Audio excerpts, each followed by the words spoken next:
한국에서 부자 된 사람들은 모두 이렇게 부자가 된다 라는 주제를 가지고 한번 이야기해 보겠습니다. 매년 나오는 한국 부자 보고서라는 게 있습니다. 이게 이제 은행마다 뭐 이제 증권사 뭐 이제 투자 관련된 기관들이 한 번씩 이제 내는 것들이 있는데, 이번은 이제 KB에서 나온 2025년 한국 부자 보고서를 가지고 도대체 지금 부자들은 어떤 생각을 하고 있는가 라는 얘기를 한번 해보려고 합니다. 먼저 요즘에 이런 얘기들 많이 하시죠. 집값이 너무 비싸졌다. 도대체 누가 이런 비싼 집을 살까? 이거에 대해서 되게 이해가 안 된다. 자전거래다. 뭐 다 거짓말이다 라고 얘기하시는 분들도 많은데, 사실 통계를 보면은 이해가 좀 됩니다. 기본적으로 부자들의 숫자가 늘어나고 있어요. 연평균 10% 가까운 수준으로 이제 늘어났는데, 이건 이제 15년치고요. 최근 기준으로 보면은 이제 22년, 23년에는 8%, 7%, 24년은 1%, 그리고 올해는 약 3% 정도가 부자로 더 늘어났다라고 보시면 됩니다. 이 부자의 기준은 금융자산이 이제 10억 이상 있는 사람입니다. 그러니까 내가 통장에 10억 이상을 넣어놨다. 그럼 이제 부자로 친다는 거예요. 아니 10억이 뭔 부자입니까? 라고 얘기하시는 분들도 있지만, 사실 우리나라는 부동산에 더 많은 돈을 넣고 금융자산은 좀 일부만 가지고 있는 성향이 있습니다. 그러면 이제 금융자산 10억이라면 당연히 부동산도 있겠죠. 그럼 최소한 25억에서 30억 정도 부자들이 통장에 10억 정도 현금성 자산을 가지고 있는 거고, 실제 더 많은 분들도 있습니다. 아예 부동산만 하는 사람들은 현금이 없어요. 현금은 뭐 2, 3억밖에 없는데 부동산 뭐 몇십억씩 가지고 있는 사람들도 많이 있죠. 어쨌든 금융자산 10억 이상으로만 봐도 연평균 한 10% 정도씩은 늘어나고 있는 상황이라고 보시면 되는 거예요. 자, 그러니까 당연히 부자들이 많아지니까 나는 부자가 아니더라도 누군가는 부자가 돼서 현금을 또 10억 이상 들고 집을 살려고 다니고 있다는 겁니다. 자, 거기다가 요즘에 이런 얘기도 합니다. 막 아파트가 막 100억에 거래가 되고, 뭐 요즘에 뭐 평당 2억짜리 아파트도 많고, 특히 최근에는 뭐 45평이 뭐 90억에 거래가 됐는데 뭐 80년대생이 샀다, 뭐 이런 얘기들 들리잖아요. 그것도 전액 현금으로 산다. 그러면 이해가 안 되잖아요. 그러니까 일반적인 회사원 레벨에서 봤을 때는 아니 뭐 40평짜리를 100억 주고 산다? 이게 어떻게 이해가 됩니까? 아니 내가 봐도 아무리 봐도 이거는 돈을 모아서 살 수 있는 수준이 아닌데? 라고 생각하실 수도 있죠. 근데 이것도 통계를 보면은 이해가 됩니다. 왜 그러냐면 금융 자산이 100억 이상인 사람, 이 정도면 진짜 부자죠. 그러니까 10억 이상인 사람을 자산가로 치고 100억 이상이면은 이제 고자산가입니다. 그리고 이제 300억 이상, 금융 자산이 300억이면요. 부동산까지 합치면 거의 600억에서 1000억 이상 부자들입니다.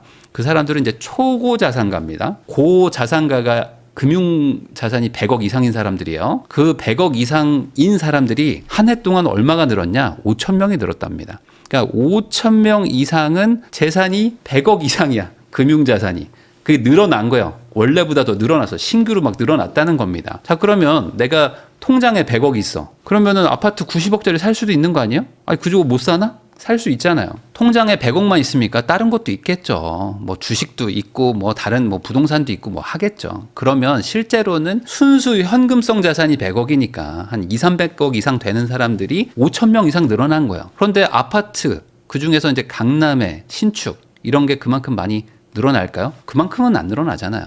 그러다 보니까 꼭 갖고 싶은 물건, 꼭 좋은 어떤 RR층, 로얄동 로얄층, 뭐 고층에 되게 뷰 좋은 거, 이런 것들은 70억, 90억에도 누군가는 산다. 그러니까 내 주변에 없을 뿐 한국의 부자들은 많고 늘어나고 있다고 보시면 됩니다. 자, 거기다가 부자들은요, 양극화가 없냐? 그것도 아닙니다.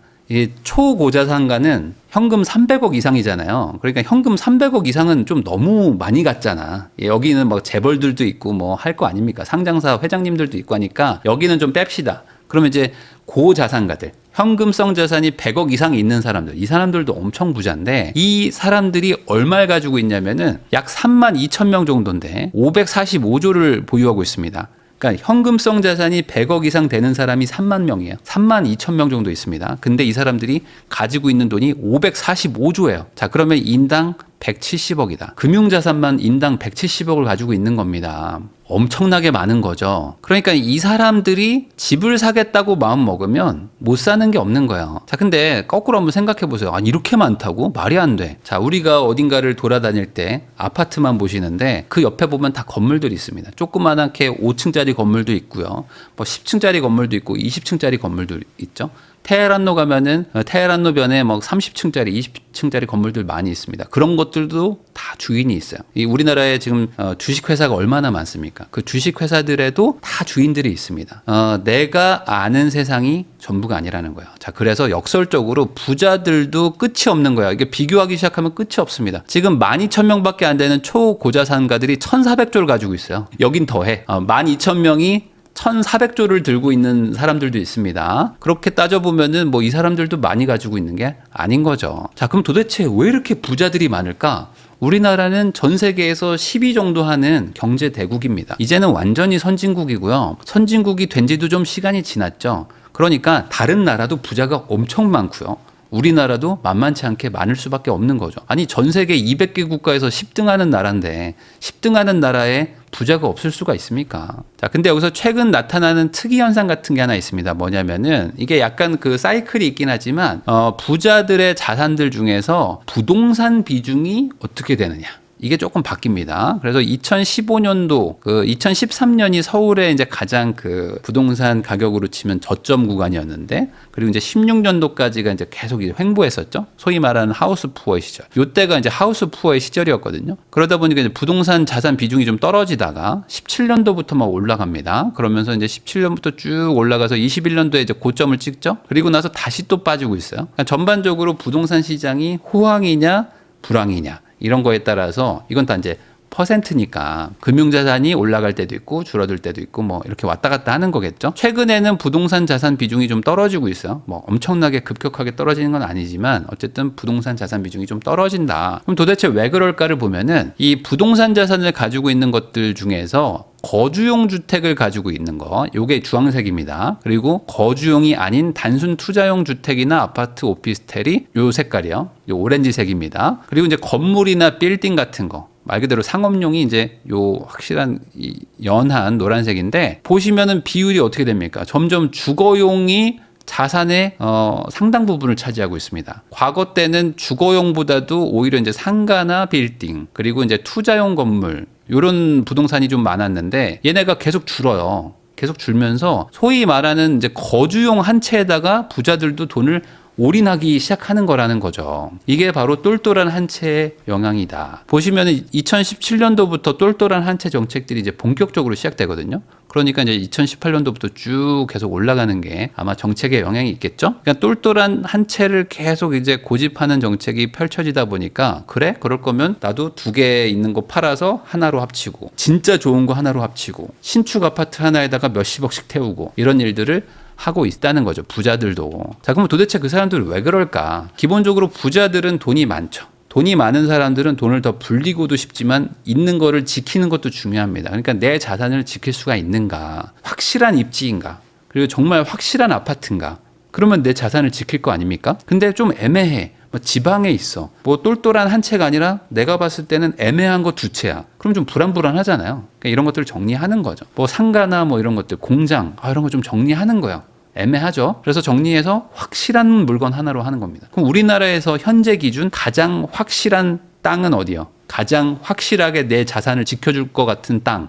압구정동 아닌가요? 압구정 현대를 내가 가지고 있다면 뭐 비쌀 수는 있지만 얘가 재건축만 되면은 평당 3억도 가는 거 아니야? 라는 생각들을 지금 현 시대 한국인들은 한단 말이에요. 그러니까 뭘 하나 팔았어.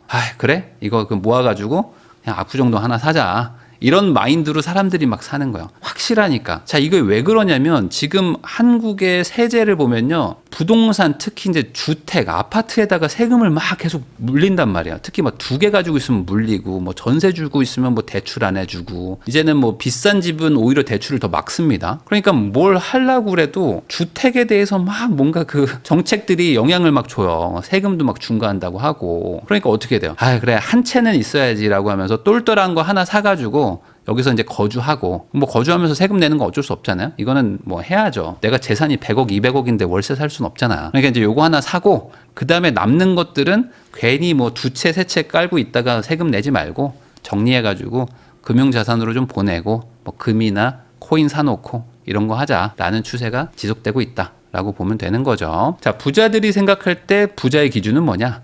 약 100억 정도라고 합니다. 그러니까 부자들이 생각하는 부자의 기준. 그래서 이게 그 항상 하는 질문인데 재밌는 게 뭐냐면 내가 한 80억 부자예요. 근데 80억 부자인데 본인이 부자라고 생각하십니까? 라고 하면은 부자가 아니라는 거예요. 그러니까 이게 부자도 이게 상대적인 거예요. 왜냐면 내 친구들이 다 80억 부자잖아요. 그러면 내가 부자가 아닌 것 같거든요. 물론 내가 옛날에 뭐 10억밖에 없을 때는 80억 되면 너무 좋겠다 하지만 사람은 간사하거든요. 그래서 막상 내가 이 부자 레벨에 적응이 되잖아요. 여기서 더 부자들은 항상 있으니까 더 부자가 되기 전에는 난 부자가 아니다라고 생각합니다. 근데 이게 100억이 넘어가면 유의미하게 자기가 부자라는 그 응답이 늘어난대요.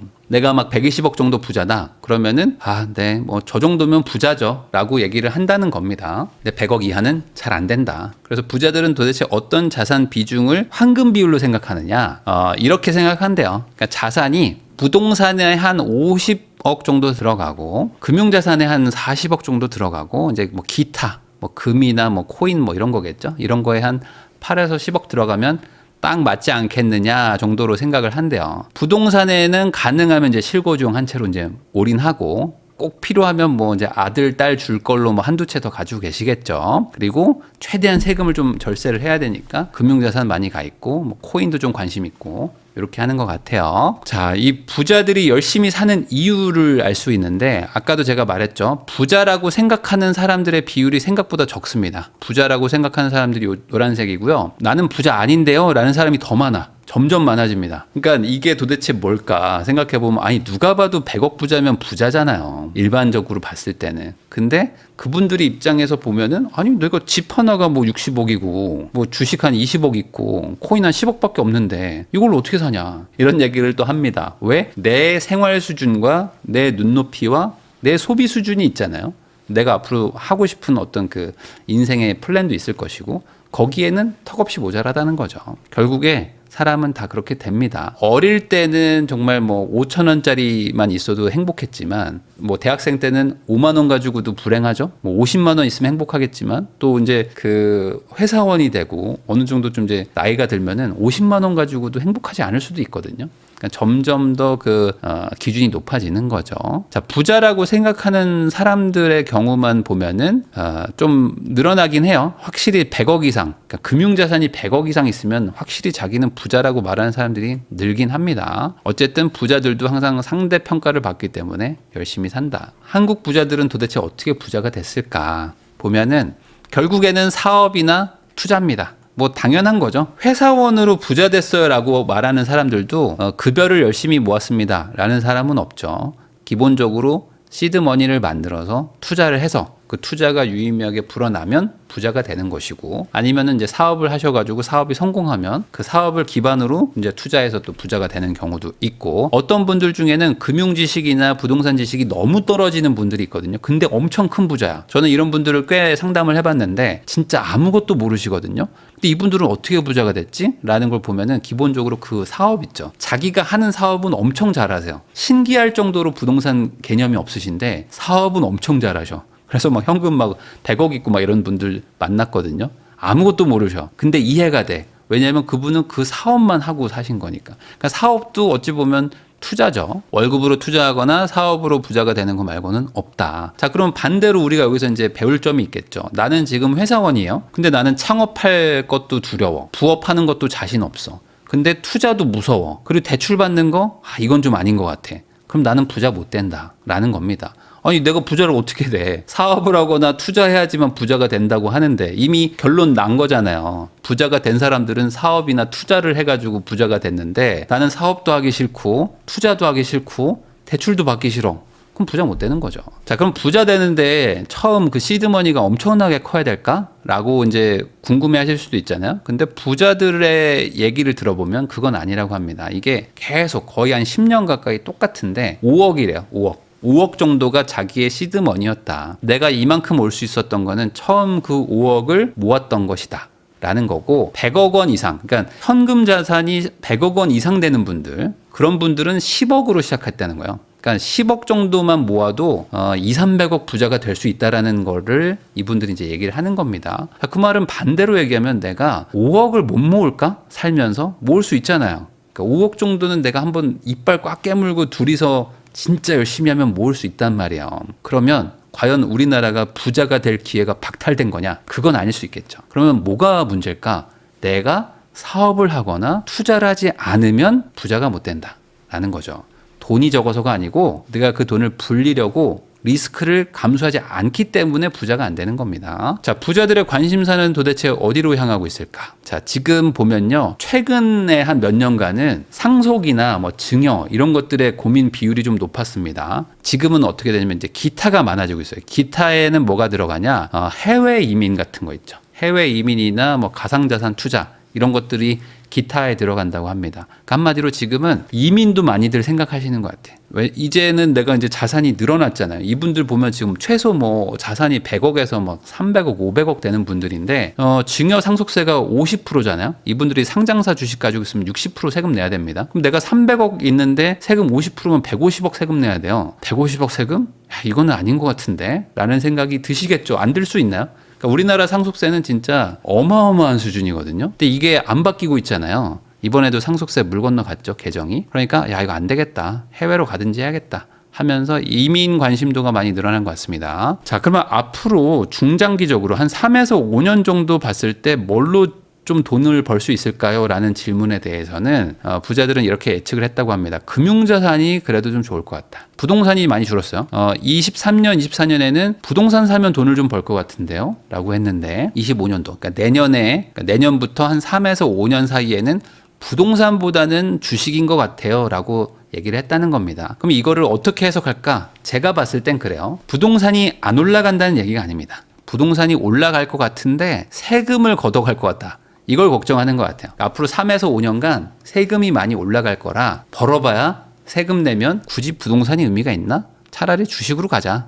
주식은 세금이 없으니까. 이런 쪽으로 생각하는 것 같아요. 금이나 코인에 대해서 기대감도 좀 있는 것 같아요. 그래서 이제 3년 전보다 이 응답 내용을 보면은 금, 코인이 조금 더 올라갈 것 같습니다. 금, 코인 괜찮은 것 같습니다. 라고 말하는 그 대답의 비율이 2배에서 4배 정도 상승을 했다고 합니다. 이거는 뭐 저도 마찬가지지만 부동산 투자를 지속적으로 해왔던 사람들은 맞아, 그게 맞아 라고 생각을 할 거예요. 세금에 너무 많이 시달렸어요. 최근 한 5년간은 진짜 세금 때문에 부동산 투자하는 사람들 치고 스트레스 안 받은 사람이 없습니다. 도대체 세무사도 잘 모르겠다고 하고 뭐 조금 지나면 세금이 막 계속 날라와요. 몇 년 전 세금이 또 날라오고 저도 막 요즘에 세금 고지서 또 받았거든요. 5년 전 세금을 또 얻어맞았어요. 화가 나죠. 그러니까 계속 세금이 날라와. 그럼 도대체 이거 어떻게 해? 그러니까 이게 돈이 되고 안 되고를 떠나서 너무 사람을 막 힘들게 하고 귀찮게 하는 거야. 근데 옆에 봤더니 금도 세금이 없어.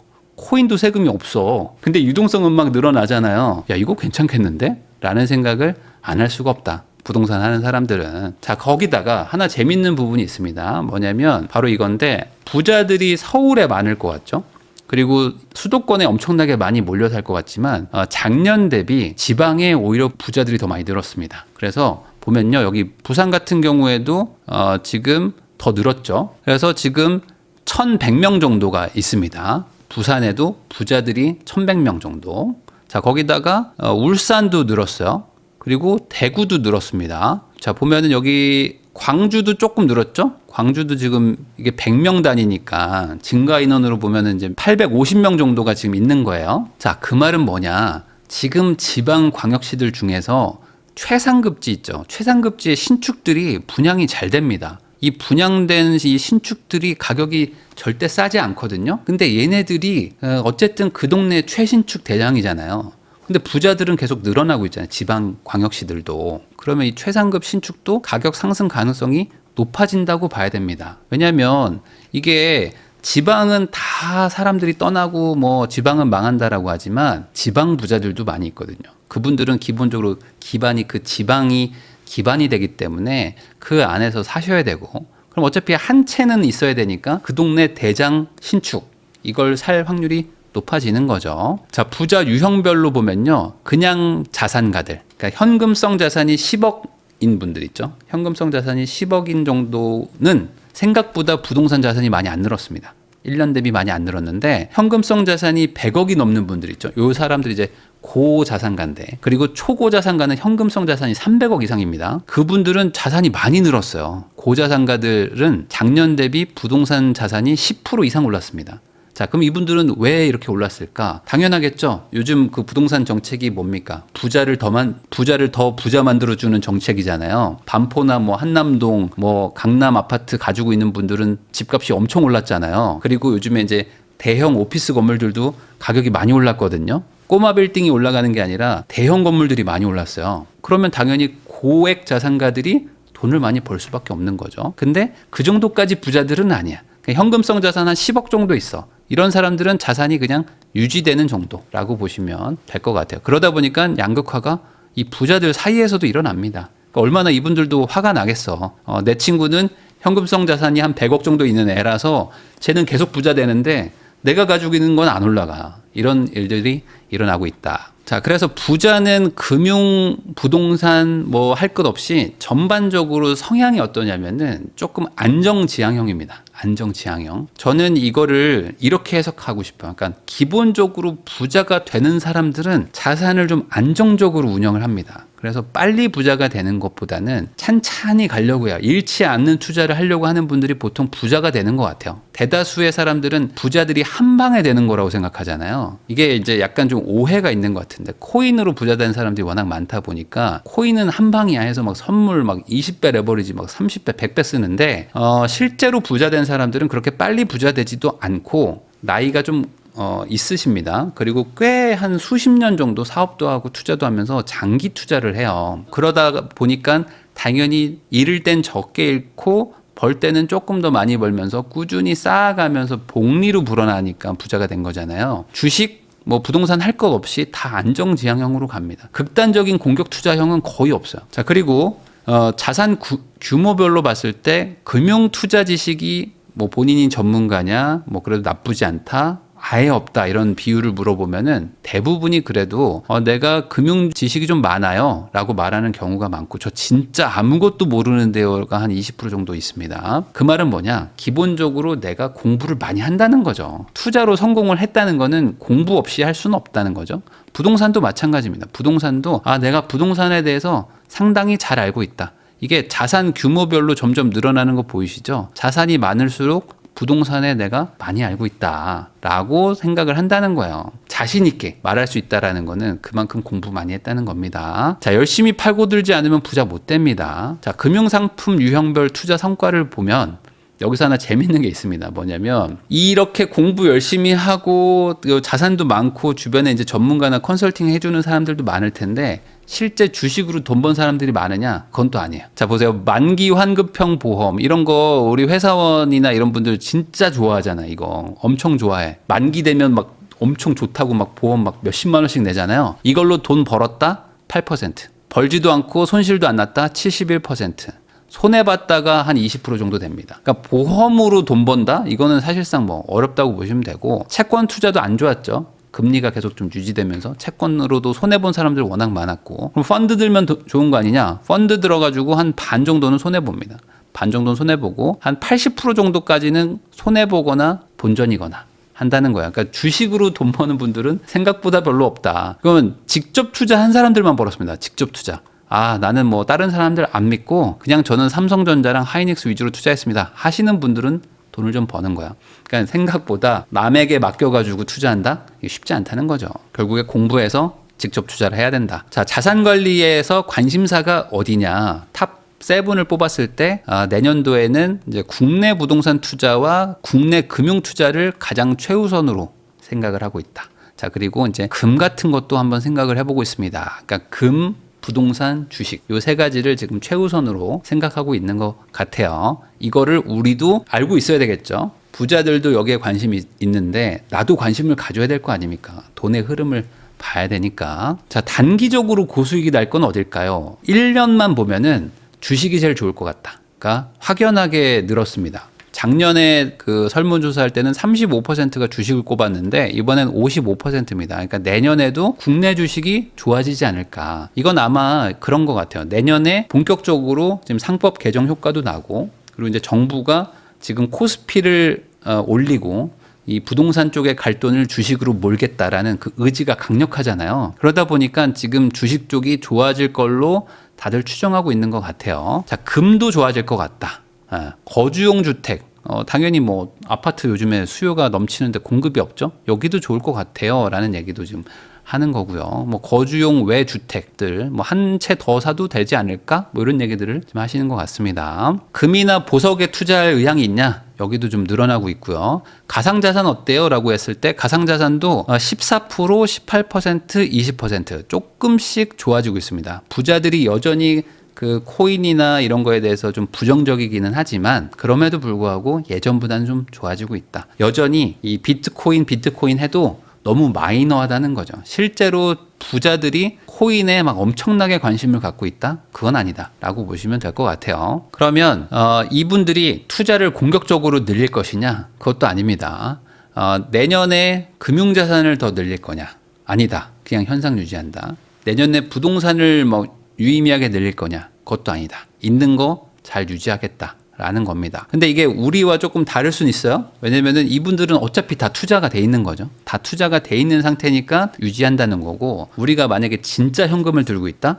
그러면은 금, 주식, 뭐 부동산 이런 쪽으로 조금 투자를 할 필요는 있지 않을까 정도로 생각하시면 좋을 것 같아요. 자, 그럼 이걸 한번 정리를 해보겠습니다. 주식, 금, 뭐 부동산은 내가 돈이 없어가지고 못 산다고 치더라도 지금 이 영상 보시는 분들 중에 주식이랑 금 투자를 못하는 건 없잖아요. 이거는 뭐 현금 5만 원만 있어도 살 수 있는 거니까 이 부분에 대해서 어쨌든 부자들이 기대감을 가지고 있다면 나도 그게 뭔지라고 한번 생각은 해보고 공부할 필요는 있겠죠. 자, 그리고 이제 종잣돈 5억으로 부자가 됐다라고들 다들 얘기를 하니까 내가 잘 모르겠다. 그럼 나는 5억을 어떻게 하면 빨리 모을 수 있지? 라는 거를 최우선으로 생각을 하셔야 된다. 그리고 결국에 부자 된 사람들의 공통점은 투자를 잘했거나 아니면 사업해가지고 사업을 성공시킨 사람입니다. 금융자산 투자, 뭐 부동산 투자 안 하고 현금만 열심히 모아가지고 예적금으로 부자 된 사람은 단 한 명도 없는 거예요. 결국에는 리스크를 한번 감수해야 됩니다. 안 그러면 부자가 될 수는 없다. 자, 부자의 72%가 50대 이상입니다.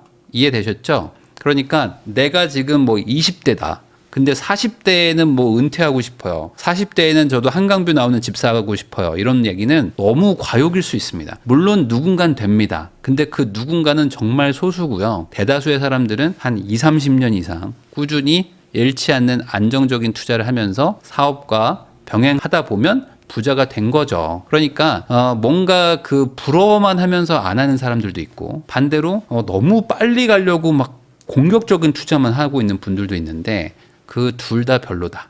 오히려 다른 사람들이 성공했다는 얘기를 잘 캐치를 하셔야 됩니다. 이게 가장 성공 확률이 높으니까 이렇게 얘기들을 하고 있겠죠. 나도 그 사람들의 그 대세가 있는데 그 대세랑 너무 떨어져서 가고 있다면 조금 한번 방향성을 되짚어볼 필요도 있다고 생각이 듭니다. 이렇게만 보면요, 내가 과연 못할까?